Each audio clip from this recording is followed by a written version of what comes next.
tiempo, mi amado, y de lo que se ha leído, el tema de esta preciosa mañana, tal cual como se lo dijo, era oraciones vacías. Para poder saber más o menos a dónde vamos a encaminarnos, he tratado de darle 5 aspectos a lo que se denominan oraciones vacías.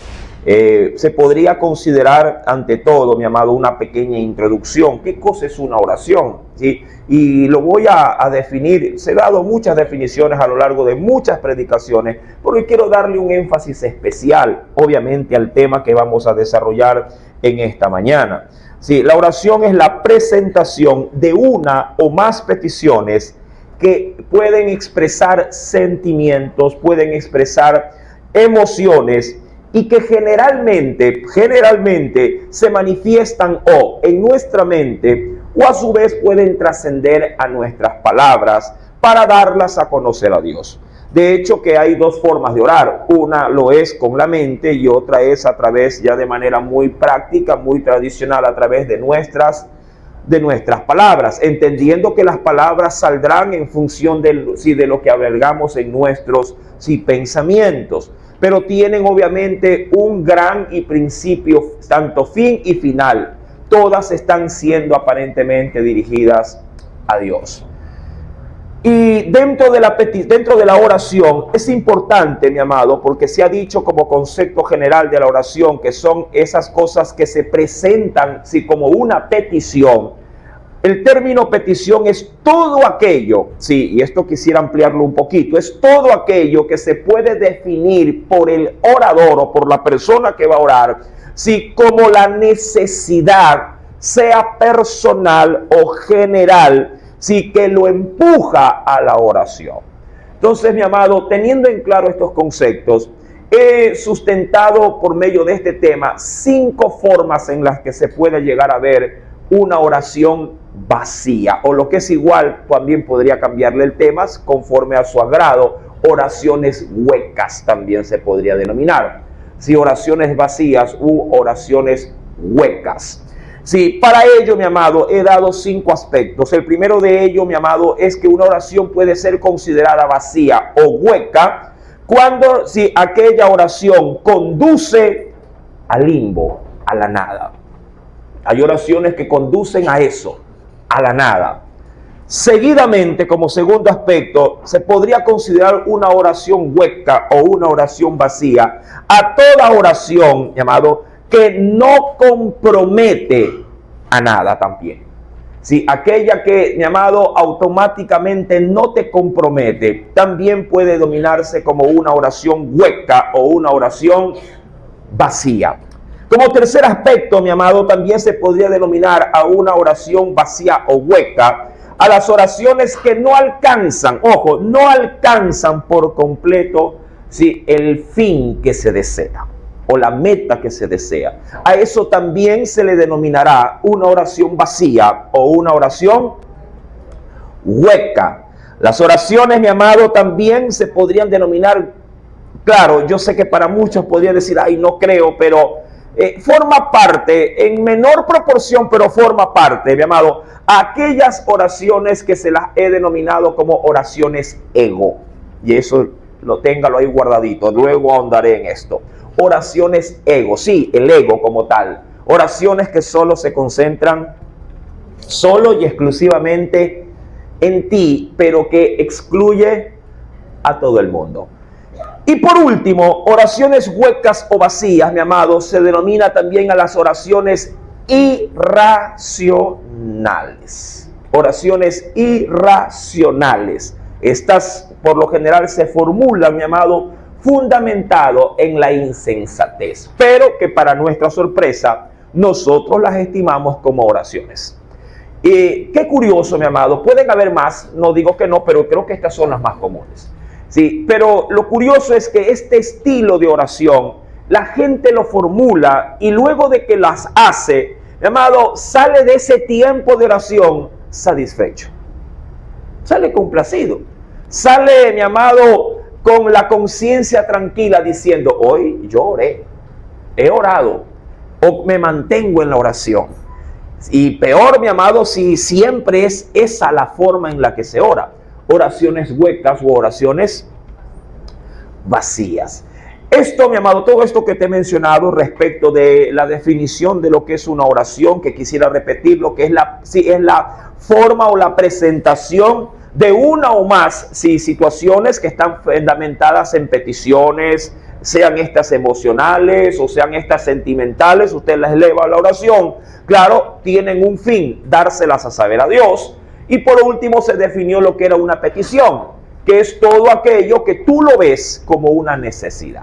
Y ante esto, obviamente, tú la elevas a una oración. Mi amado, para el libro de Esdras, en el capítulo número 9, hay tres aspectos que se deben de analizar, porque allí es donde vamos a fundamentar, claro que sí, el tema de esta mañana. En los tres primeros versículos leídos, todo lo que viene de ahí en adelante será producto de los tres primeros versículos leídos.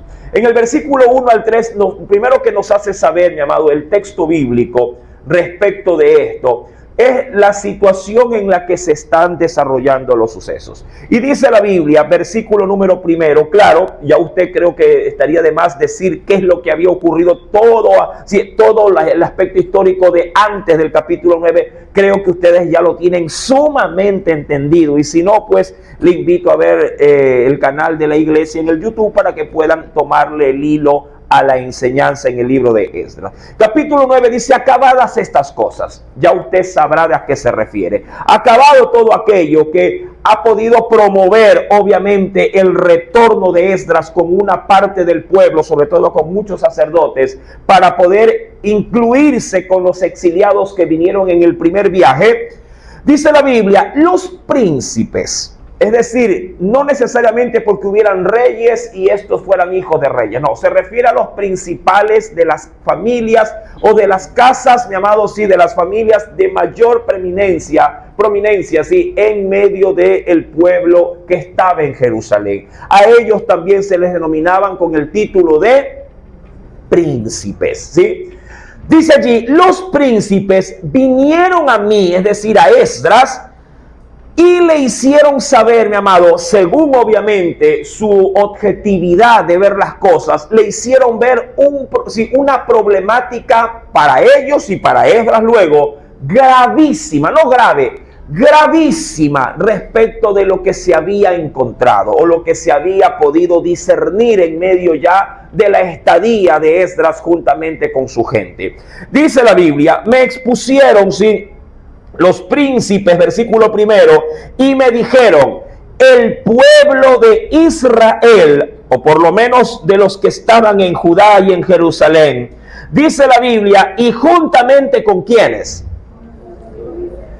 Y los sacerdotes, y luego aún la tribu de Leví, o los pocos que habrían allí, y los levitas, no, dice allí, no se han separado de los pueblos, de las tierras, y ahí mencionará, mi amado, en clasificación a qué naciones extranjeras se refiere.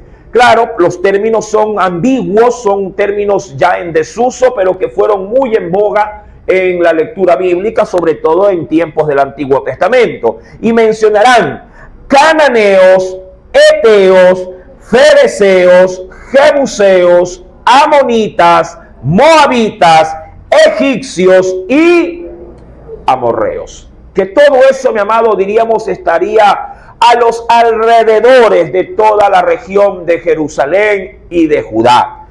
Todos, mi amado, ojo con esto, levitas, sacerdotes y todo el pueblo de Israel, o en su gran mayoría, todos ellos no se habían separado de esta comunidad, de estas comunidades ya nombradas, porque menciona el verso 2, mi amado, da lugar a qué se refiere la problemática, porque han tomado de las hijas de ellos para sí y para sus hijos, y también ¿qué cosa? Dicho de otra forma, han contaminado el linaje santo, habiendo sido mezclados con los pueblos de la tierra. Ese era medularmente el problema. Todos los que de una u otra forma habían sido, mi amado, diríamos, un pueblo exclusivo para Dios. Habían sido una nación, mi amado, apartada para Dios. Ahora habían, claro, incurrido en el mal de antes. ¿De antes de qué? De antes del castigo del exilio. Recordando, mi amado, que Dios había castigado a la nación de Israel, sacándolos de su tierra y llevándolos a Babilonia por esta y otras causas más. Pero esencialmente por esta. ¿Por qué? Porque por medio de la mezcla vendría como resultado, como consecuencia de ello, vendría la idolatría. Y es verdad, pues hermano. Si a ti, un ejemplo, ¿no? Si a ti se te ocurre casarte con un hombre impío, con un hombre que no tiene temor de Dios, un hombre tomador, un hombre bailarín, un hombre que goce de este mundo, y tú como cristiana, es decir, aferrada al sentimiento más que al principio de la sensatez y de la convicción bíblica, dices, no importa, yo lo convenzo, yo lo traigo al Señor, yo haré que busque y llame a Cristo. Pues déjame decirte que el que terminará, mi amado hermano, convenciendo será Él a ti, llevándote a los lugares donde a Él le agrada. Y de esa forma corromperá, dañará o malogrará, si posiblemente, tu propia fe. Y esto puede pasar tanto del uno para el otro como del otro para la una. Mi amado, eso es lo que se había detectado. Los levitas, la descendencia sacerdotal, estaba, sí, mezclada. Los sacerdotes, no todos, sí, pero me imagino que una buena parte de ellos, también habían concertado matrimonios con gente pagana. Y el pueblo en general, no se diga, si ven a su líder o a sus líderes religiosos concertando uniones matrimoniales con gente, llamado, que Dios había prohibido que sea esto así, habían dado lugar como para que el pueblo en general también lo haga. Esto, mi amado, fue lo medular que los príncipes le trajeron a Esdras a saber. Esdras lo desconocía, claro que sí, porque Esdras no vivía en Jerusalén. ¿Dónde vivía él? En Babilonia. Sí, y obviamente él, mi amado, sin saber qué esperaba, sí, en Israel o en Jerusalén, al llegar descansaron de manera inicial. Y luego ya de dar sacrificios y poner obviamente todas las cosas que habían traído a disposición del sacerdocio, entregando el oro, la plata, bueno, y todo lo que Artajerjes había enviado, ya reposado ellos allí, comienza obviamente en la bonanza, comienzan a indagar para ver en qué terreno están. ¿Por qué, mi amado? Porque Esdras tenía una labor en Jerusalén. Ir e instaurar nuevamente ese sistema y principio no solo de culto, sino de enseñanza exhaustivo de las Sagradas Escrituras. A eso lo había mandado Artajerjes, que él, mi amado, se encargue de enseñarle al pueblo las palabras de esa ley y que por medio de esa ley se escojan aún líderes políticos que contemplen las leyes de Esdras para que puedan servir a favor de Artajerjes. Entonces él comienza a indagar y me imagino que su labor no era una labor solitaria, era una labor que mantendría a otros involucrados en esos temas. Y es allí, mi amado, donde los príncipes traen al parecer como una especie de informe. ¿A quién? A Esdras, y le dicen, esto está pasando, esto está ocurriendo. Yo me imagino, ¿no? La Biblia no lo dice, pero creo yo que cuando los príncipes ingresaron a ciertos hogares para hacer un censo, para hacer las averiguaciones, los linajes y todo lo que competiría, sí, a la labor de Esdras, me imagino que vieron por allí, ¿no?, corriendo a una criatura, no lo sé, con acento extranjero, llamando a su papá no en el idioma propiamente o con las costumbres propiamente judías, sino que con costumbres extrañas. Y dijeron, ¿y ese muchacho de dónde es? Me imagino que hijo de la esclava. Y yo, no, este es nuestro hijo. Digo, pero tiene ese turbante, un ejemplo, ¿no?, que no, ustedes no lo llevan. No, lo que pasa, de pronto dijo el marido, lo que pasa es que mi esposa es cananea. Correcto, bueno, está bien, apunta. Y así, mi amado, encontraron irregularidades en muchísimos hogares. En muchísimos, mi amado, sobre todo, descendientes de Leví, que eran eran el linaje por lo menos que debería de haberse guardado en extremo de estas cosas. Ingresaron a otras casas y encontraron de pronto a una mujer que convivía con un hombre totalmente extranjero, con un acento extranjero, y dijeron, ¿y esto? No, lo que pasa es que él es eteo, o él es moabita.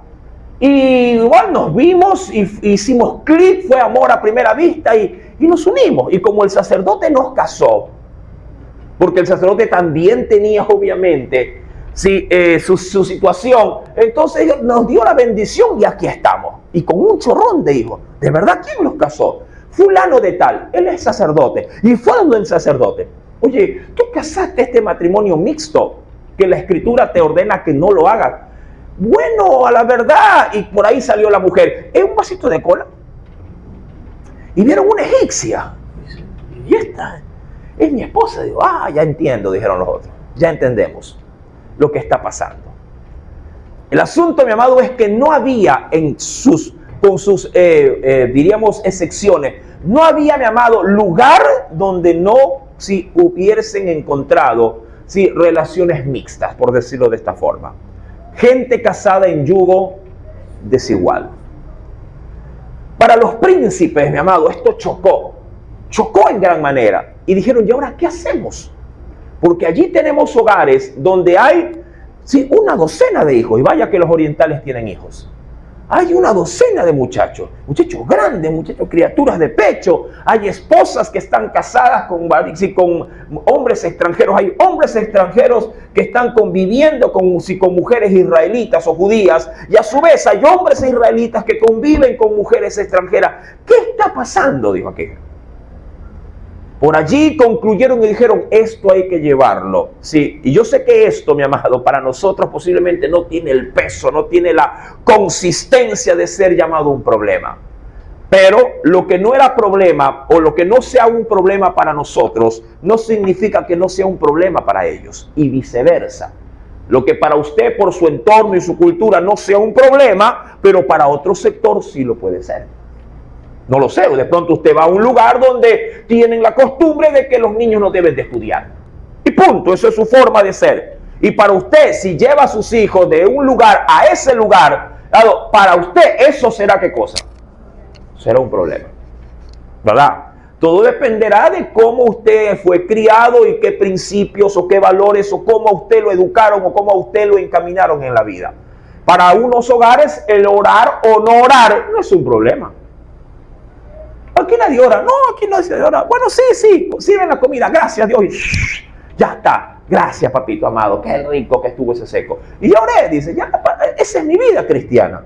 Entonces, y de pronto para otro, no, vamos agarrándonos de las manos, vamos inclinando el rostro, vamos haciendo, o tiene usted su tiempo de oración. No, yo no puedo vivir un día sin doblar mi corazón al Señor, rogar por lo menos. Hay quienes dicen, no, que 5 minutos, media hora mínimo. Otros dirán, ¿qué media hora? 1 hora. Otros llamados se extenderán de manera desmedida, pero claro, esa es la forma en la que ha sido inducido. Insisto, para algunos este tema no es problema alguno, pero para otros dirán, no, esto es importante, esto es medular. Todo también dependerá con qué corazón usted, mi amado, ve a su Dios. Oraciones huecas y vacías, mi amado, va a ser algo impactante. Espero poder tratarlo en este día. Sí, por lo menos en su totalidad. Si no, dejaremos la revancha para la próxima semana también. Y allí, mi amado, surgió la anomalía. Esta anomalía, claro, pero por supuesto que sí, mi amado, sí tenía fundamento bíblico. Por si no hubiese sido una problemática. Porque si la ley no lo hubiese mencionado, sí, al no haber ley tampoco hay culpa, ¿no le parece?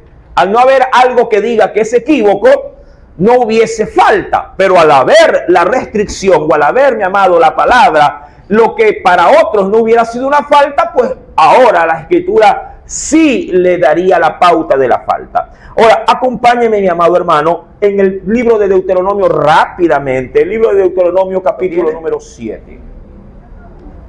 ¿Ya lo encontró? Capítulo 7, verso 2 al 3. Y Jehová tu Dios las haya entregado delante de ti, es decir, a las naciones las haya entregado delante de ti, y las hayas derrotado, y las destruirás del todo. No, y ojo con una negativa, sí, una condicionante negativa. No harás con ellas alianza. Sí, esa era la ley, mi amado, para ellos. No harás con ellas alianza, ni tendrás de ellas tampoco, porque por ahí puedes surtir el sentimiento. No, lo que pobrecito, no. No harás con ella alianza, ni tendrás tampoco de ellas misericordia. Verso 3.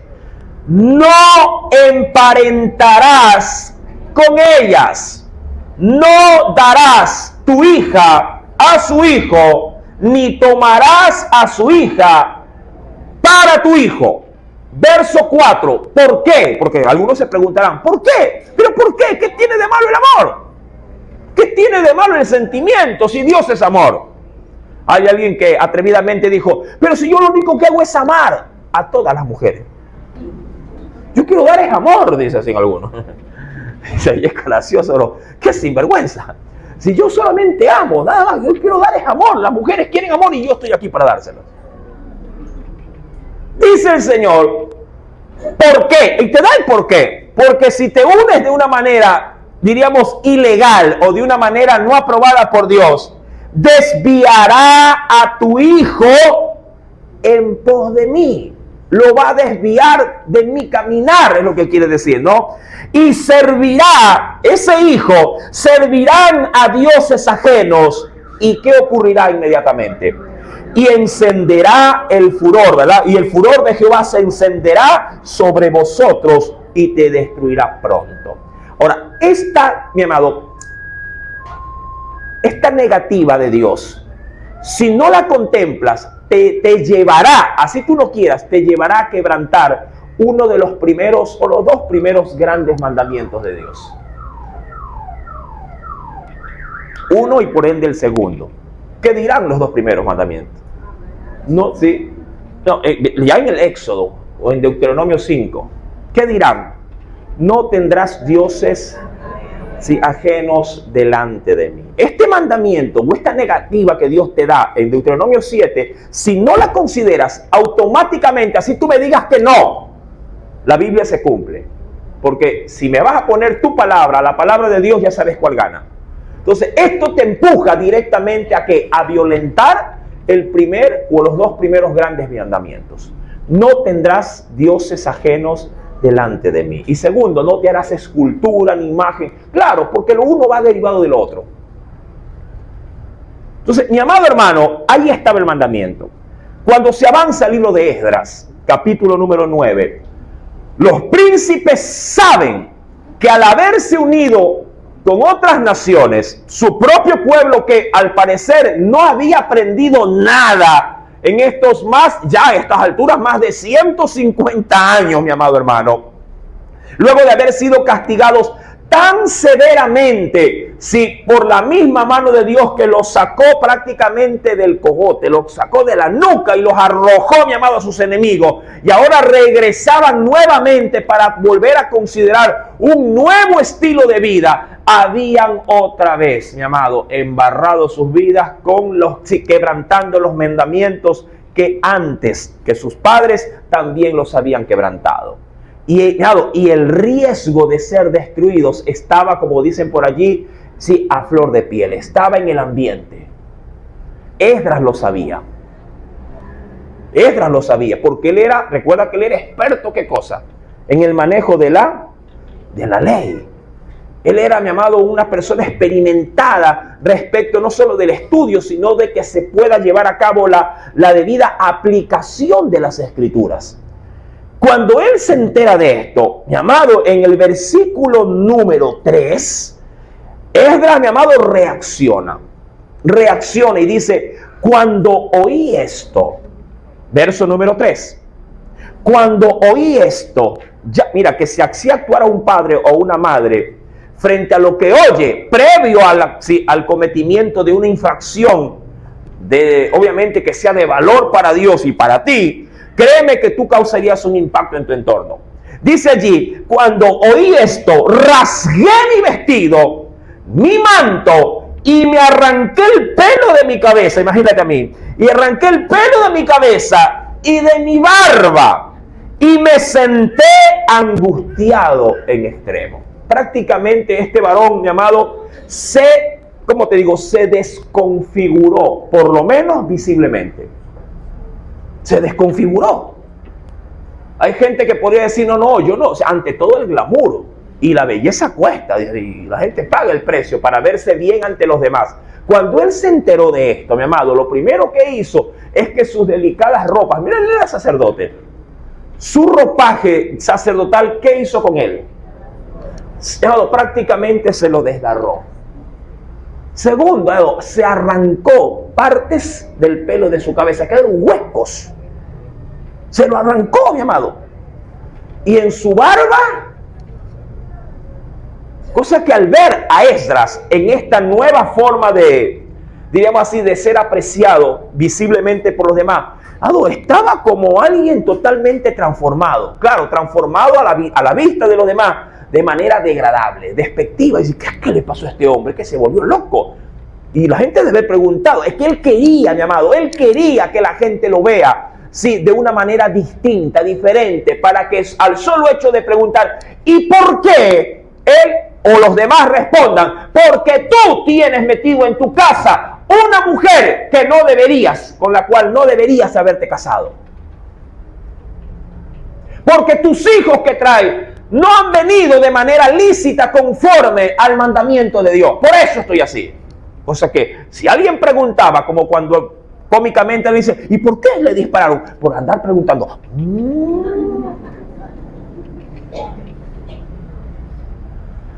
Entonces, esto, mi amado, trastocaría, claro que sí, trastocaría, mi amado, sí, lo común de lo que el pueblo hasta ese momento estaba acostumbrado a aceptarlo como algo normal. Hay quienes dijeron, y creo que lo hicieron de manera muy apresurada, porque, ojo, adelantándome en la historia de Esdras, él logrará en Dios su propósito. Gente con matrimonios de años, con hijos crecidos, con esposas o esposos, por decirlo de esta forma también, ya en hogares sólidos, Esdras logrará la ruptura de matrimonios. Logrará, hermano. Hay gente que dice, pero si Dios no le ordenó, si Dios no le dijo nada, el Espíritu no le motivó. No, es que hay cosas, si la Biblia no lo dijera, entonces hay cosas que el Espíritu debería de confirmármela. Pero cuando la palabra está escrita, la cosa cambia. Yo no tengo por qué pedir al Señor confirmación si respecto del tema, aún tanto en el Antiguo y en el Nuevo Testamento me dice, no unáis en yugo desigual con un incrédulo. O sea, ¿qué confirmación quiero pedir si ya tengo aquí el texto? No lo puedo pedir. Como cuando alguien dice, Señor, ¿y debería o no debería perdonar? Confírmame. Pero si la Biblia dice que yo debo perdonar, así como mi Padre Celestial también me perdona. ¿Me entiende? Hay cosas en la Biblia que yo no necesito confirmar nada, porque si está escrito, está, mi amado hermano, concluido para mí. Si está escrito, está concluido. Aquí no tengo que andar pidiéndole a través de un ayuno, de una vigilia, Señor, ¿y cuál será tu voluntad? ¿Salgo o no salgo a evangelizar? Estoy esperando que un ángel del cielo descienda y abra un telón y me enseñe, yo predicándole a las masas, y entonces iré. O sea que las palabras de Jesús valen un pepino. Ir y predicar el evangelio a toda criatura.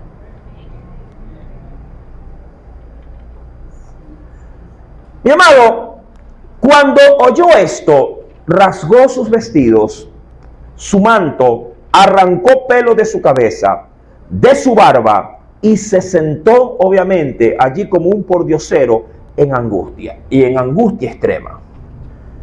Cuando él, mi amado, tomó esta postura, en el verso 4, obviamente que causó una reacción, por supuesto. Y se me juntaron todos los que tenían las palabras de Dios de Israel. Ojo con esto. Siempre me remarco el ojo para poder resaltar algo. Cuando él tomó esta postura, quienes tenían la palabra, así como Esdras, en su corazón, dice la Biblia, se juntaron conmigo. Es decir, se hicieron a la par conmigo. Es decir, que también arrancaron sus vestidos, se arrancaron los pelos de su cabeza y su barba, ¿verdad? Y se sentaron con él. No estuvo solo, es lo que quiero decir. Pero claro, ¿quién te acompañará a esto? El mundo posiblemente no te acompañe en esto. ¿Por qué? Porque te dirá, no comparto. Eso es tu postura, es tu posición, esa es tu forma de ver el problema. Claro, algo puede ser personal, insisto en esto, cuando la Biblia no me lo diga. Pero si la Biblia me lo avala y tomo la postura de la Biblia, no es mi forma de ver el problema. No es mi apreciación. No es, mi amado hermano, si lo que yo quiero de algo. Es lo que Dios, mi amado, lo dice que yo debo de manifestarlo. Porque qué bien que se escuda la gente cuando se trata de solapar o se trata de minimizar las problemáticas que se emanan a consecuencia de los pecados. Mira que tan suavizado se quiere la sociedad actualmente lavar las manos, que al muchacho malcriado le dicen es intenso. ¡Qué buen camuflaje! Al vago le dicen es distraído en los estudios. Al vago. Al irresponsable le dicen no hay trabajo. No es culpa de él. Mi amado, vivimos en esta generación donde al mal se le dice que es algo bueno y a lo bueno se le dice que es algo maligno. Ahora bien, mi amado, hasta aquí quiero llegar con este análisis, sobre todo respecto de la historia de Esdras. El hombre está allí, verso 4, termino de leerlo. Se me juntaron todos los que tenían las palabras de Dios de Israel, ¿sí? Y a causa de la prevaricación de los del cautiverio, mas yo estuve muy angustiado hasta la hora del sacrificio de la tarde. ¿Y por qué estuvo angustiado justamente en esta encrucijada de ofrecer el sacrificio? Porque como era costumbre en Israel y se retomó esa costumbre de hacer un sacrificio a las 6 de la mañana y otro a las 6 de la tarde, es decir, al inicio del día y al término del día, la pregunta es, decía Esdras, ¿cómo me presentaré a la hora del sacrificio sabiendo que tengo o que tiene el pueblo semejante pecado? Diría cualquiera, ¿cómo cenaré sabiendo que tengo semejante lastre en mi vida? ¿O cómo iré al culto sabiendo que estoy en semejante situación? ¿O cómo predicaré la palabra sabiendo que tengo esta espina que no me la puedo sacar? Esa es la postura de Esdras. O sea, ¿y por qué lo hizo así? ¿Por qué se ató a sí mismo así? Para poder, mi amado, darle una solución, si diríamos, rápida o radical a la situación. Es que si uno mismo no se presiona con estas cosas, mi amado, nadie lo hará por ti. Por eso es que la gente se acostumbra a vivir con males. Porque como no hay nada que lo presione, mira que si en el trabajo te dijeran, ya trabajando, ya estando ahí, te dijeran, caballero, usted tiene que traer la cédula actualizada. Ah, sí, tranquilo. Y usted trabaja toda la semana. Al lunes siguiente, oiga, trajo la cédula. Ay, que no me he dado el tiempo, necesito civil. Pero, mire, esta semana se lo resuelvo. Mire, listo. Y trabaja esa semana. Y cuando le dice, ¿sabe qué? El lunes usted no viene a empezar a trabajar. ¿Y ahí qué hace? ¿Qué hace? Amado, usted madruga al registro civil, el día lunes perderá posiblemente toda la media mitad de la mañana y llegará y decir, es que si no la llevo, no trabajo. Y por ende no me pagan. Y si falto 3 veces seguidas y no la saco, me botan. Entonces, claro, algo provocó que tú sí o sí des, obviamente, importancia al trámite del requerimiento que te han hecho.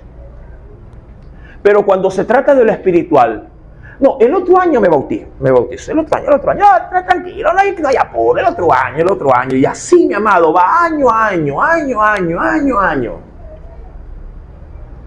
¿Verdad? Y usted ahí qué relajado que está, usted ahí qué tranquilo, porque no hay presión. Pero no, Esdras se puso una soga en el cuello y dijo, no, el sacrificio de la tarde viene. ¿Y cómo me presentaré sabiendo que Israel tiene esto por delante? y sabiendo que el juicio de Dios, porque estaba, ya lo hemos leído en Deuteronomio 7, verso número del 2 en adelante, si el juicio viene de Dios y su destrucción no se va a dejar esperar, porque así como tocó la mano del rey para favorecernos con muchos favores, también puede tocar la mano de ese mismo rey, mandar, y disculpen la expresión, al carajo todo, y venir con su ejército y volvernos a llevar exiliados como cautivos otra vez a Babilonia. Y esto es si no nos mata aquí mismo a todos. Mi amado, él se puso la soga al cuello y dijo: ¿cómo haré para presentarme en el sacrificio de la tarde? Cualquiera honestamente hubiera dicho, Esdras hubiera dicho: bueno, yo estoy bien, yo estoy casado bien, tengo hijos de manera lícita, yo no tengo problema, vamos nomás. Y los demás. De ahí, mi amado, surge la necesidad de dar el énfasis al tema de esta mañana: oraciones huecas u oraciones vacías. Y tomando como precedente los 5, diríamos, principios de lo que se dijo respecto de lo que podría ser una oración hueca o vacía, toco la primera. En ella se manifestaba, como primera parte, llamado, que las oraciones huecas o vacías son todas aquellas que no te conducen a la nada. A esto yo le he denominado, llamado, como disparando al vacío. La primera oración, llamado, que se podría clasificar como oraciones que no apuntan a ningún lado, son las oraciones que disparan al vacío. Definamos esto. Oraciones vacías, como primera parte de disparando a la nada o al vacío, son todas aquellas oraciones que supuestamente, porque son oraciones, esto sí quiero que ustedes los pongamos como en claro, ¿no? Son oraciones. Ojo, son oraciones. No es que no las son. Pero sin embargo, este tipo de oraciones, mi amada, lo que supuestamente presento a Dios, no tienen un lugar a donde disparar. Son para mí como balas que se disparan al aire, que le caiga a quien le tiene que caer. Es más o menos como estar parado en medio de una multitud, coger un pan, solamente un pan, y en medio de una multitud hambrienta, ponerme en el centro y lanzar el pan, mi amado hermano, hacia arriba y salir corriendo. Señor, dales de comer. Y la gente por ese pan, hermano, se hacen pedazos. Y si algo del pan puede quedar, será tan pedaciado, será tan manoseado, que la gente prácticamente llegará, si acaso, a comer unas migajitas de lo pedaciado que está el pan. Que cuando terminan de hacerlo, terminan de comerlo, todo el mundo volverá a estar en el mismo estado antes de que tú tiraras ese pan. ¿Y cómo estaba toda esa multitud? Hambrienta. Tú podrías saciar el hambre de alguien poniéndole en un plato grande un grano de arroz, un frijol y de una carne sacas una hilacha. Así sirven en los restaurantes, ¿verdad? Y por ahí una hojita de perejil ahí. Y lo sirven. Y no, sea triste, Señor, gracias porque esto me va a llenar, Padre, en el nombre de Jesús. Coman, muchachos. Es absurdo. Las oraciones vacías tienen esa connotación. Oraciones que no apuntan a la nada. Mi amado, solo quiero dar un texto bíblico para cerrar esto y avanzar a la segunda, porque el tiempo siempre nos va a jugar algo en contra. En Mateo 6:7 dice el Señor, mira el revestimiento de este tipo de oraciones huecas. Espero que no sean estas tus formas de oración. Lo tienen en Mateo capítulo 6, verso 7. ¿Quién de ustedes oramos de esta forma? Señor, mira a los pobres del mundo. Sácalos de su pobreza, Padre. Amén.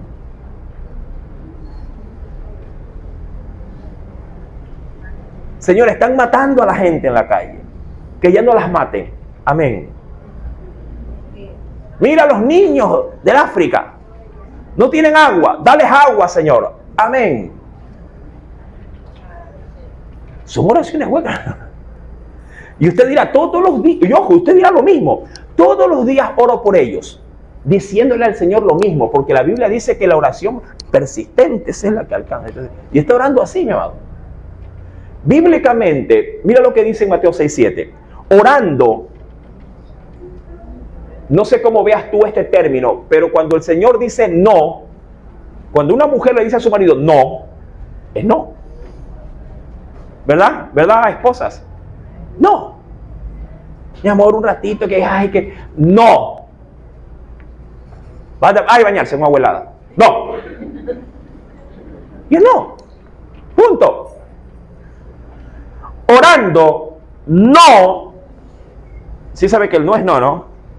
No uséis vanas, es decir, sin valor. Pero ojo, están clasificadas dentro de lo que es orando. ¿Sí lo ve? ¿Es oración o no es oración? Lo es. Pero no lo debería de ser de esta forma. No orando como vanas repeticiones, como los gentiles que piensan que por su palabrería, pero sorpresa, son oraciones. Son oraciones. Pero son oraciones vanas, sin valor, sin precio, que no tienen la capacidad de poder ser valoradas por Dios, porque Él es el único que puede valorar la oración.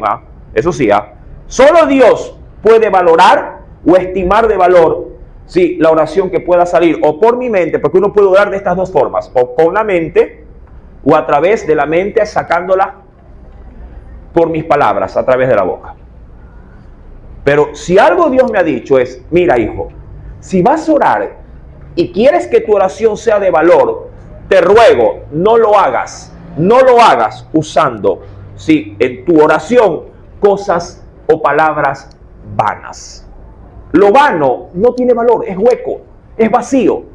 Y una de esas oraciones huecas y vacías, tal cual como se la ha tratado de encaminar en esta mañana, mi amado, son las oraciones que no te conducen a la nada. ¿De qué saco yo, mi amado? Diciendo, Señor, ayuda ahora que si hay exámenes, a todos los niños que van a dar exámenes, para que pasen. No, eso no tiene valor. No tiene valor. Es como, insisto, mi amado, tratar de, si con un puñado de arroz, tratar de darle a comer a toda una guardería. No tiene valor. Yo debo de ser, en ese sentido, más orientado, ¿sí?, al punto o al propósito de la necesidad.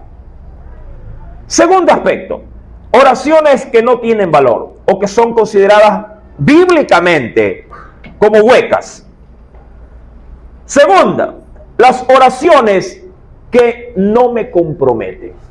Típico de nuestra forma de orar. Oraciones que no me comprometen u oraciones sin compromiso por parte del orador.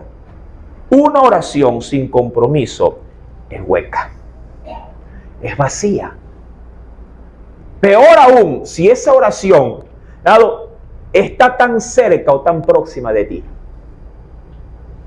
Puede ser que digas, Señor, y que ores con fervor, Señor, no sé, ves una noticia impactante y te ha movido a orar. Te ha movido a orar. Y de pronto, Señor, mira en esa región de Afganistán, Señor, cómo están sufriendo. Necesitamos, Señor amado, que se envíe ya personal propiamente idóneo para que puedan ir y llevar un mensaje de parte de Dios. Estés orando de una manera tan comprometida que tu alma se derrame, que tu corazón se compunja, mi amado, y que te haga gemir en extremo. ¡Qué linda oración! Pero otra cosa es, mi amado, hacer la misma oración y quedarse de brazos cruzados cuando la necesidad está a la vuelta de tu casa. Ahí, esa oración es hueca. En el primer escenario es evidente. Dios reconoce que tú humanamente no puedes hacer humanamente, nada. Y eso, si acaso Dios quiere hacer algo, bien por Él, Él te ayudará. Pero en términos generales, tú no puedes hacer nada. Por distancia, por falta de recursos, por falta de apoyo, mi amado, por lo que sea. Pero tu oración está siendo atendida. Porque Dios estará levantando a alguien que sí puede hacer algo. Pero en el segundo ejemplo, en el segundo escenario, la necesidad está al alcance de tu mano. La oración, mi amado, que haces a Dios está al alcance de tu mano. Pero si tu oración no te empujó al compromiso, mi amado, instantáneamente se malogra, se hace hueca y se hace vacía. En este segundo aspecto de oraciones huecas o vacías, mi amado, son las oraciones, insisto en esto, que no tienen compromiso. Son aquellas oraciones que se atribuyen a Dios para que Él haga o que tome algún medio o instrumento sin considerarte, sin involucrarte en el proceso para que esto se haga realidad. Ejemplo bíblico, Isaías capítulo 6, verso 8. Por tiempo doy solamente una sola referencia por cada cosa. Hay muchas más, obviamente, referencias bíblicas. Isaías capítulo 6, está orando, ahí él está recibiendo visiones, está orando, el hombre está metido de lleno en su Dios. En Isaías capítulo 6, verso número 8, ¿lo tiene? Dice el Espíritu Santo, después, y mira que esto pasa en oración, ¿no? O en comunión con Dios. ¿Ya lo encontró? Dice, después oí la voz del Señor. ¿Lo tiene?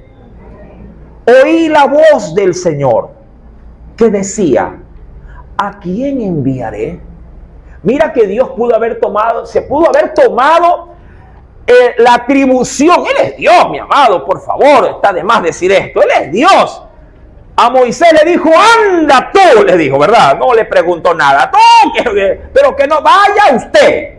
Pero con Isaías quiso encarar la problemática con otro estilo, de otra forma.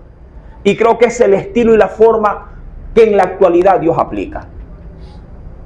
Y dice, ¿a quién enviaré, Señor? Dice, ¿a quién enviaré? ¿Y quién irá por nosotros? Entonces, ¿qué respondió Isaías? Respondí. Dice aquí, ¿qué dice? Respondí yo. Heme aquí. Envíame a mí. Mira, mi amado. Heme aquí. Envíame a mí. Este tipo de oración es la válida. ¿Por qué? Porque Isaías sí podía hacer algo. Porque esta situación que había sido revelada, tendrá que leer el contexto, aplicaba a su pueblo, a su nación, a su gente. Aquí cuando se hace una invitación para nuestra gente, para nuestro pueblo, la confirmación tiene que venir. No, hermano, todavía no estoy orando, estoy suplicando, estoy esperando que el sol deje de alumbrar un día y entonces sabré que Dios me va a enviar. Mi querido hermano, una oración sin compromiso es hueca. Usted no puede, mi amado, dar oraciones a Dios sabiendo que puede hacer algo. Una cosa es que se escape de su alcance. Sí, es como pedirle a alguien que le han amputado brazos, diciéndole, pásame el vaso de agua que está allá. Oye, pero no tengo brazos. Pero, ¿cómo? Y aún así hay gente que con los dientes, ¿verdad? Se ha visto gente que hasta con los pies conduce, hermano, sin mano. Y ven la forma, ven la manera de cómo poder llevar a cabo la acción del buen deseo del corazón. Llamado oraciones huecas y vacías son oraciones donde tú te has salido de la ecuación de Dios. Esto no se trata de Dios más Dios igual milagro. Esto se trata Dios más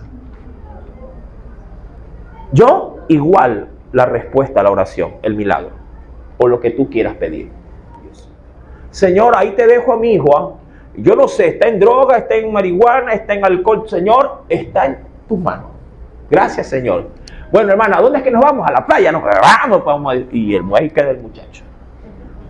Señor, se está quedando de año. Está sacando pésimas notas. Tiene problemas con pornografía. Tiene problemas conductuales. Señor, está en tus manos. Yo ya oré, yo ya rogué a ti. Es tu problema, Señor. Gracias, Señor. ¿A dónde vamos? Vámonos para la vigilia. Y ahí quedó ese muchacho. Y el otro día tiene examen. Ahí quedó. Oraciones sin compromiso. Son oraciones. Ojo, son oraciones. Pero oraciones huecas y vacías. Tercer punto. En el tercer enfoque, mi amado, están las oraciones que no alcanzan, o lo que fuera peor, quedan a medio camino. Pero son oraciones. En este tipo o en este prototipo de oraciones, para mí, en una sola expresión, oraciones abortadas o abortivas, la he denominado. Este tipo de oraciones abortivas, le digo esto para que impacte un poquito por lo menos por los temas que usted asocia. Un aborto, ¿qué cosa es un aborto? Sino malograr algo que está en pleno.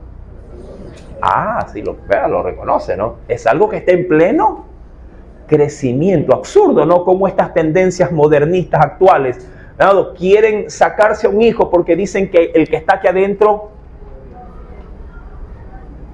no tiene o valor, o no tiene vida, o no tiene importancia. Pero si no fuese así, ¿por qué está creciendo? Para mí, ¿qué crece? ¿Lo que sirve o lo que no sirve? ¿Lo que tiene o no tiene vida? Crece lo que tiene vida, crece lo que sirve. Si no, no estuviera en pleno proceso de crecimiento. Entonces, si tu oración, mi amado, tiene el rumbo que Dios quiere, cuidado lo abortas. Porque al abortar, malogras el desarrollo de tu oración. ¿Me entiendes esta parte?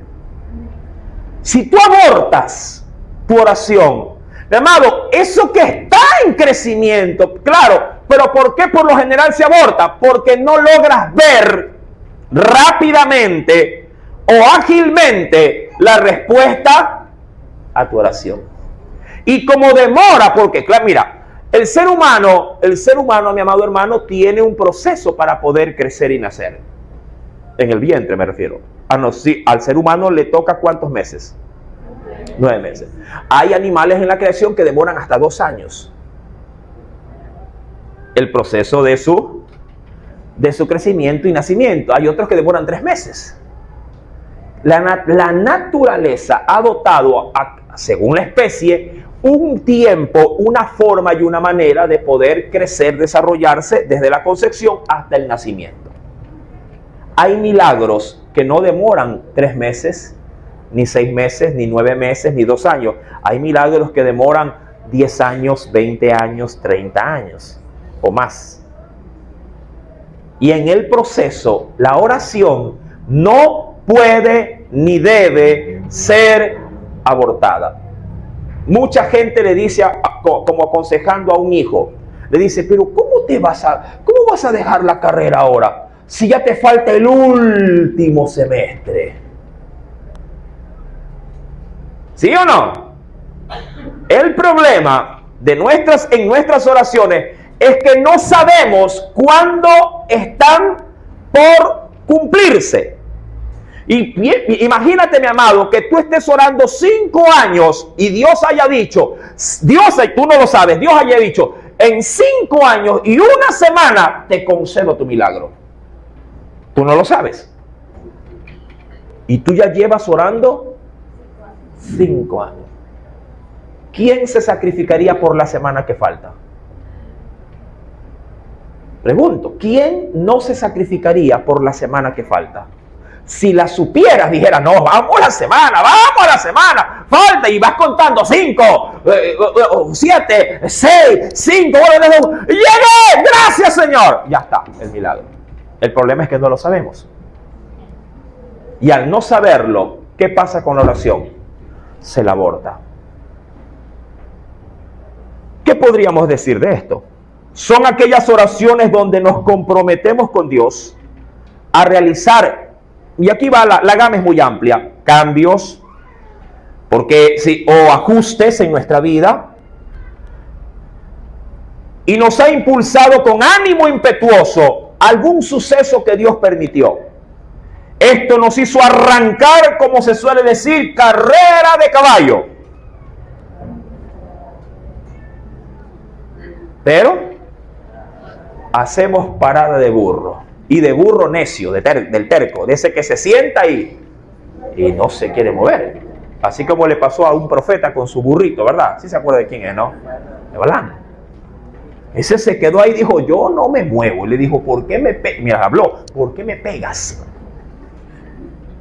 Y el otro, bien mandado, hablando con el burro. Yo soy tu dueño, le decía, tú eres más burro que yo. Así que ahí comenzó la discusión entre ellos. Mi amado, ¿hay un texto bíblico? Claro, por supuesto que sí. En este tipo de oración hueca u oración vacía, insisto en esto, y esta para mí es una de las oraciones o una de las etapas de las 5 que se ha dicho, o los procesos de los 5 que se han dicho, el tercero, que para mí, mi amado, es de mayor todavía, te digo, frustración. ¿Sabes por qué? Porque a veces estamos orando bien. Oramos como Dios quiere. Porque cada vez que oras por esa situación, metes el alma, metes la fuerza, metes la persistencia. Y Dios dice, eso, mi hijo, vamos, sigue adelante, sigue adelante. Lo estás haciendo bien. Pero algo ocurre, algo acontece en el proceso. Claro, hermano, es que el diablo se te va a levantar, por supuesto. Es que el mundo también se va a oponer, claro que sí. Y aún tu propio desfallecer va también a querer malograr o querer detener lo que estás haciendo. Ya de pronto una enfermedad viene, algo se suscita, algún problema familiar y todo eso te trunca. Pero tú sabes que por eso que estás orando, eso, mi amado, está ahí y no puede ser detenido. Pero por alguna razón paras.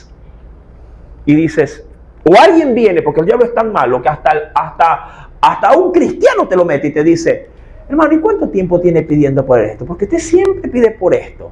Como haciéndote decir, ya, pues deje eso ahí, ya supérelo. Pero es su milagro, hermano, es su gente. A él no le interesa porque no es su hijo, pero a ti te interesa porque es tu hijo. ¿Me entiendes?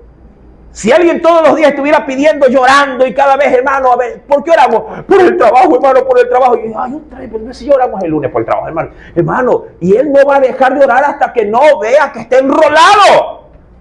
Porque si él no trabaja, no come. Y si tiene familia, no la puede mantener. Entonces, la oración para ti es primordial, mientras que para los demás es una oración más. Es tu hijo, es tu trabajo, es tu salud. Claro que debes de orar. Pero alguien viene y te dice, pero otra vez, ¿no será que el Señor no quiere que trabaje? Ay, ¿será? ¿Será? No. Sí puede ser, dice. ¿No será que el Señor no quiere salvar a su hijo de las drogas? Déjelo nomás. De pronto él nunca nació para la salvación. Puede ser. Pues, y ya, mi hermano, y el diablo se te mete ahí. Y ojo, lo que es más triste. 10 años, 12 años, 13 años de constante clamor, lo paras de golpe. Lo paras de golpe. Aquí hay madres que han orado por hijos por años, hay esposas. Mira, el día jueves me tocó ir con una hermana a visitar a Llana Flor, luego del culto, fuimos tardísimo, y fuimos a visitar a un vecino del sector. Lo curioso de esta visita es quienes estaban en ella. Estaba una de las hermanas, no digo el nombre para que la gloria de Dios sea de ella y del Señor, porque el milagro es de ella. Y ella fue con nosotros y acompañada por alguien que ella nunca, jamás en su vida hubiese podido creer. Fue acompañada por su esposo, el cual está yendo a la iglesia. Y él estaba hablándoles, él dio la apertura para hablarles del Señor a los amigos que se visitaban. Esa mujer estaba sentada a un lado viendo a su esposa y así las lágrimas.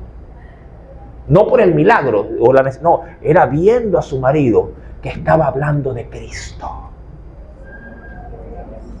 ¿Cuánto no ha orado esa mujer por ese hombre? Borracho como el alcohol. Él testificaba diciendo, y la vecina pone esa música chichera y me alborota, hermano, no sé qué hago, pero no, yo no voy a abortar, yo voy a seguir. Y la mujer decía, amén, amén, gloria a Dios, gloria a Dios. Oraciones contestadas, no truncadas. Ella nunca abortó en su oración. Ella dice, está en promesa, está en promesa, está en promesa. Y la promesa se cumplió, mi amado hermano, y la gloria se la llevó Cristo en esa respuesta, mi amado, a la oración. No abortó. Claro que no.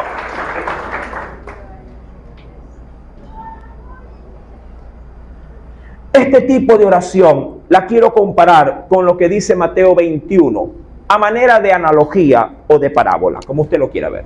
En Mateo capítulo 21, verso 28 al 31, leo y dice, pero ¿qué os parece? Dijo Jesús. Leo rápidamente. Mateo 21, apunte, en casa lo revisa, verso 28 al 31.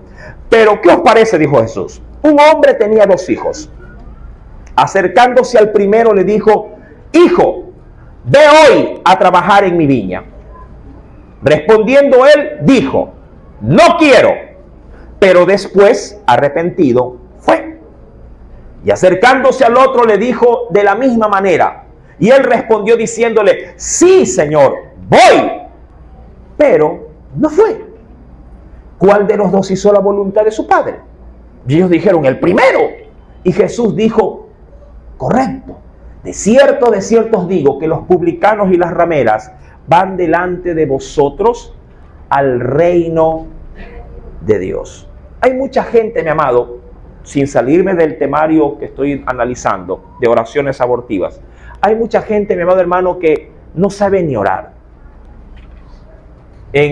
A manera de óptica humana, pues no, porque para el Señor no es que uno no sabe orar. Porque para Dios, insisto, lo que para mí no tiene valor, para Dios puede ser la oración del día. Y alguien puede decir, Señor, no tengo palabras, pero tú sabes lo que tengo. Y el Señor dice, listo, apúntalo y dáselo. Mientras que el otro dice, Señor, la Biblia dice, y va todos los salmos, las promesas. Y Dios dice, es para después. Solo Él sabrá cómo y por qué lo hace. Mi amado, en este pasaje bíblico vemos a alguien que, insisto en esto, lo quiero asociar con el tema o el desarrollo de este temario. Hay gente que puede estar anhelando y deseando hacer cosas u oraciones de una manera concluyente, pero en el proceso no las hace. Y hay otros que sin el mayor ánimo de quererlo hacer, de a poco saborean lo espiritual y hacen de eso, mi amado, su manjar más exquisito. Como cuando alguien en casa dice, ¿qué hago, muchacho, de comer? Y por ahí sale alguien que dice, tallarín, quiero tallarín. Y se quedan con el plato de tallarín. ¿A quién de ustedes, sus hijos, le gusta bastante el tallarín? A mí de muchacho el tallarín me envolvían con tallarín. Y yo contento. Mi querido hermano, cuarto punto. Oraciones egoístas. No valen las oraciones egoístas. No digo que no valen. Lo que sí puedo decir es que, amado hermano, no tienen el peso que Dios quisiera que tengan. Las oraciones egoístas, que se ha denominado desde el inicio cuando le hice la introducción, son las oraciones, ¿sí?, que solamente, parece ser que Dios solo creó. Voy a dar disculpe si doy un apellido así abierto, que solamente Dios creó a la familia Gutiérrez. El resto del mundo no fue creado. ¿Y a qué me refiero? En las oraciones egoístas, mi amado hermano, son aquellas oraciones que dejan afuera a todos. Y solo estoy yo y los míos. Y mi única motivación de oración es por yo y los míos. No entra nadie más. Señor, acuérdate de mí. Nada más. Es la oración creo que más predilecta, aquellas que se la toman en el episodio de la muerte de Jesús. Dicen, ahí estoy yo. Señor, acuérdate de mí cuando vengas en tu reino. Ese soy yo. Porque cuando se trata, mi amado, de considerar una petición de alguien más, que ore él. Yo oro por lo mismo como tuyo. No está dentro de su repertorio, jamás en la vida, poder considerar la necesidad de alguien más que no sea él. O lo que él obviamente posee. Que puede ser sus hijos, sus cosas, su trabajo, su negocio, solo él. ¿Podrías tú comer, mi amado, en una mesa donde solamente a ti te sirva? Y estar sentado, qué sé yo, con algún compañero de trabajo y él mirándote, tú, está rico. Y ni siquiera decir, ¿quieres? Sí, compra. Ñam, ñam, ñam, ñam.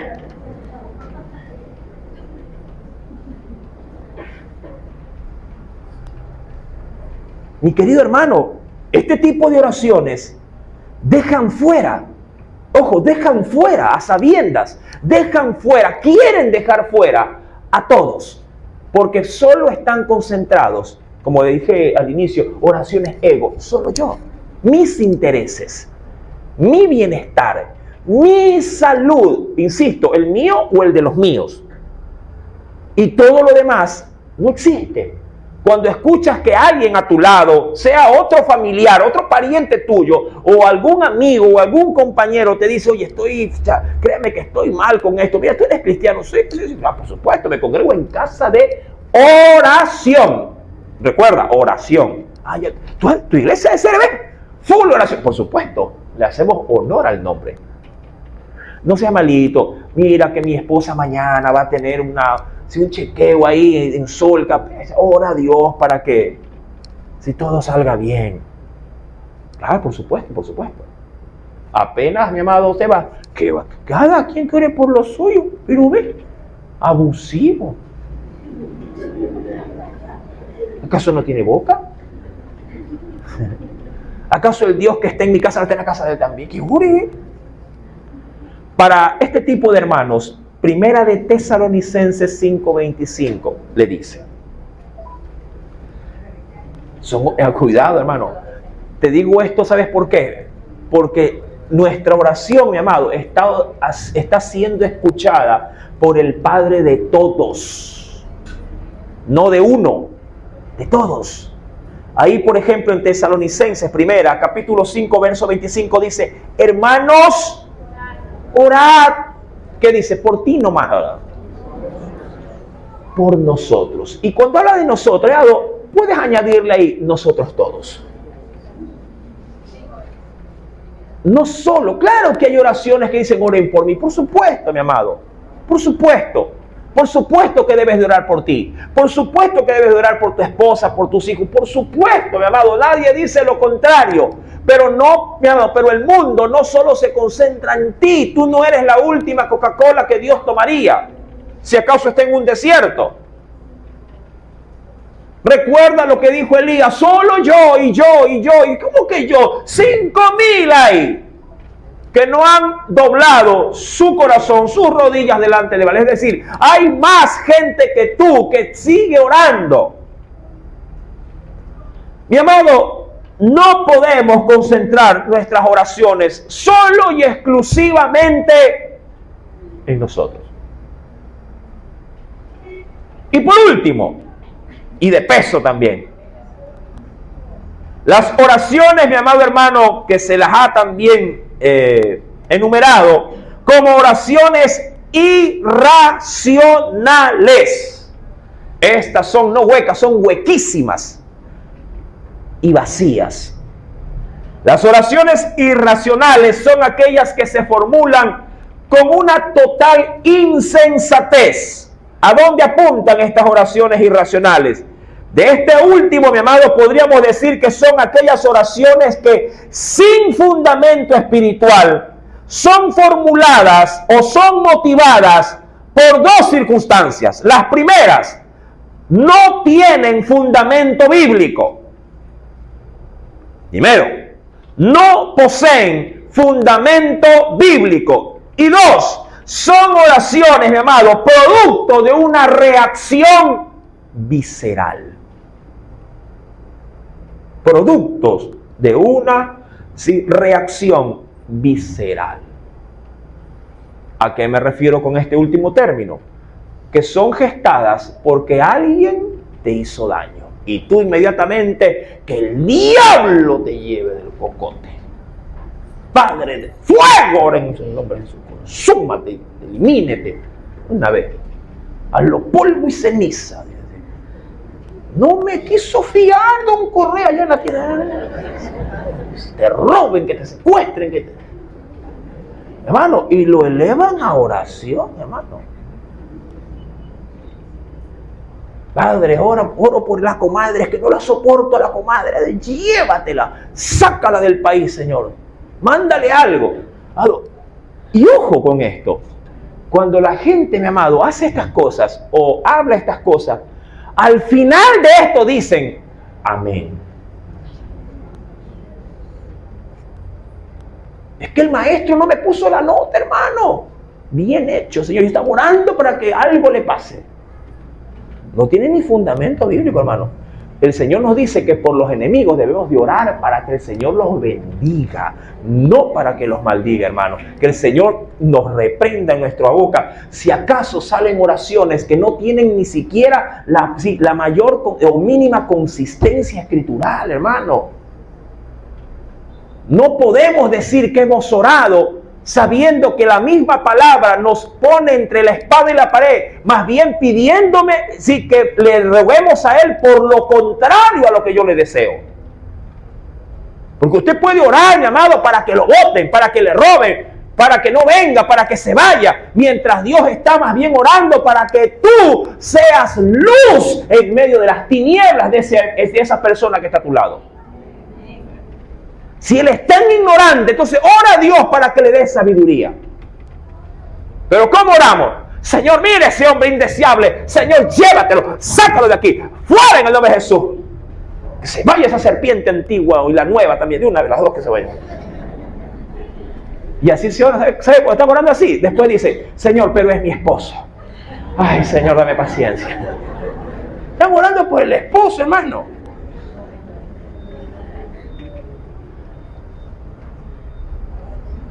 Oraciones irracionales, oraciones que solo tienen como fundamento, mi amado hermano, lo visceral o lo que es antibíblico. Para ello, mi amado, en Lucas capítulo 18, versos 10 al 14, le dejo la historia porque el tiempo avanzó. Lucas 18, versos 10 al 14, pero solo puedo decir de esta oración o de este término expresado por la Escritura. En Lucas 18, versos 10 al 14, al inicio dice el Señor, 2 hombres subieron al templo a orar, y por allí de manera medular se dice, mi amado, de que un fariseo oraba diciendo, Señor, gracias te doy porque yo sí diezmo, porque yo sí voy al culto, porque yo sí oro, porque yo sí esto, porque yo sí lo otro, mientras miraba de lejos a un pecador que era un publicano, un recaudador de impuestos, que decía, y no soy como ese desgraciado infeliz que está por allá. Así, mi amado, despectivamente, no soy como ese perverso, malo, sucio, puerco. Yo sí, Señor, soy tu hijo lavado con la sangre preciosa del Cordero, la sangre del Cordero. Ahí está, mi amado. Lucas 18, verso 10 al 14. Y la Biblia dice, Jesús dice, sin duda alguno, el primero oraba. Y ojo, esto es traumático. ¿Sabes por qué? Porque hay gente que nunca ha orado a Dios. Ese texto lo dice. Esto para mí es una oración peligrosa. Peligrosa. Porque si usted no está orando a Dios, ¿a quién entonces le está orando? La Biblia dice de este episodio, en esta oración irracional, es que él oraba consigo mismo. Usted nunca se ha detenido a escucharse cuando ora. Cuidado, mi amado hermano, esa hora de oración nunca fue Dios. Solo se limitó a sus propias orejas. Tenga cuidado, hermano. Imagínese que usted lleve orando un año, desperdiciando palabras, porque siempre cuando oraba, Dios dijo, pero si yo nunca estuve en tu oración, yo estaba sentado al lado tratando de escucharte, pero tú siempre estabas orando contigo mismo. Imagínate que pase esto, un ejemplo para ilustrar bien este episodio de la Biblia, que tú estés cocinando y digas, Señor, ay Señor, nadie me ayuda, todo el mundo se olvida de que existe, y disculpe la expresión, esta burra que solamente sirve para andar cogiendo, lavando, planchando, ay Señor, ay que esto no se cocina, Padre, ay que se acabaron los fósforos que nadie compra, y que ¿dónde están, Padre, los tenedores, las cucharas? Y al final, ay Señor, pero tú sabes que soy tu hija, en el nombre de Jesús, amén. Uy, papá, ¿con quién oró esa señora?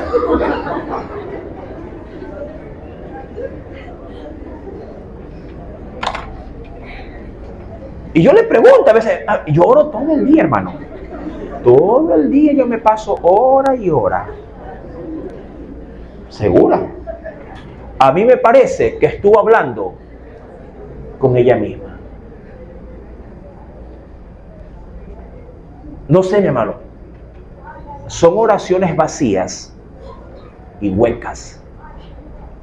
¿Así ora usted? Cuidado cuando está en el carro, está orando. ¡Padre, ese hijo del diablo que me rebasa! Tú mismo. Y sigue avanzando. Y está orando, dice, orando. No, cuidado, hermano. Tenga mucho cuidado. Espero, mi amado, que luego de esta porción de la Escritura, usted considere la oración con el verdadero fundamento que Dios desea. ¿Sí? Que estemos revestidos a la hora de doblar no solamente las rodillas, sino el corazón. Y usted dirá, bueno hermano, está bien. ¿Y cómo entonces oro? Esdras, capítulo 9, en los versos subsiguientes va a formular una oración. Quiere saber cómo orar, por lo menos saber a reconocer los principios de la oración. El próximo domingo lo espero. O si usted desea, venga en la noche y yo dejo a un lado a Daniel y me concentro en la verdadera oración o en el principio de la verdadera oración que Dios tiene para su pueblo. ¿Quiere saberlo?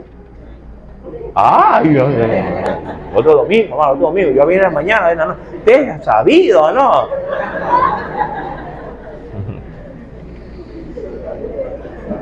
El otro domingo. Tan interesados están en saber cómo se ora. Espero en Dios, mi amado, que esto haya calado muy profundo con la ayuda del Espíritu Santo en su vida, como también lo hace en la mía. Amén. A Él damos honor, gloria y alabanza por los siglos de los siglos.